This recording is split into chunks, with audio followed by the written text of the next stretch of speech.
Data store ചെയ്യാൻ ഉപയോഗിക്കുന്ന hard ഡിസ്കിൻ്റെ ഉൾവശം നിങ്ങൾ കണ്ടിട്ടുണ്ടോ? ഇതാണ് ഒരു ഹാർഡ് ഡിസ്കിൻ്റെ ഉൾവശം. ഇങ്ങനെ ഒരു എൻക്ലോഷർ ഉണ്ടാവും. നമ്മളിപ്പോൾ എൻക്ലോഷർ റിമൂവ് ചെയ്ത് കഴിഞ്ഞാൽ ഇങ്ങനെയാണ് നമുക്ക് കാണാൻ കഴിയുക. ഈ ഒരു ഡിസ്കിനകത്താണ് ഡേറ്റ സ്റ്റോർ ചെയ്യപ്പെടുന്നത്. ഇതിന് അടുത്തിരിക്കുന്ന ഇതിനെ പറയുന്ന പേരാണ് റീഡ് റൈറ്റ് ഹെഡ് എന്ന് പറയുന്ന ഒരു നീഡിലാണ് ഈ കാണുന്നത്. ഈ പ്ലേറ്റിൻ്റെ മുകളിലായിട്ട് മാഗ്നറ്റിക് ലെയർ കോട്ടിംഗ് ചെയ്തിട്ടുണ്ട്. അപ്പോൾ ഈ ഇലക്ട്രോ മാഗ്നറ്റിക് ഹെഡ് ഇതിൻ്റെ മുകളിലൂടെ ഇങ്ങനെ ലെഫ്റ്റ് റൈറ്റ് മൂവ് ചെയ്തുകൊണ്ടിരിക്കും.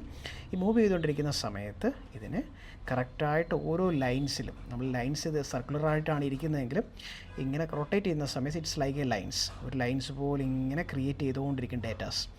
അപ്പം ഓരോ ഏരിയാസിലും ഈ നീഡിൽസ് കറക്റ്റായിട്ട് വരുന്നതിനനുസരിച്ച് അതിന് വിത്ത് റെസ്പെക്ട് ടു ആ നീഡിലിന് വരുന്ന പൊസിഷനിൽ അതിന് മാഗ്നറ്റിക്കലി പ്ലസ്, മാഗ്നറ്റിക്കലി മൈനസ്, എന്നാൽ മാഗ്നറ്റിഫൈഡ് ചെയ്ത ഏരിയ, മാഗ്നറ്റിഫൈഡ് ചെയ്യാത്ത ഏരിയ, അങ്ങനെ ഡേറ്റ സീറോസ് ആൻഡ് വൺസ് പോലെ ഇങ്ങനെ റൈറ്റ് ചെയ്തുകൊണ്ടിരിക്കാൻ പറ്റും.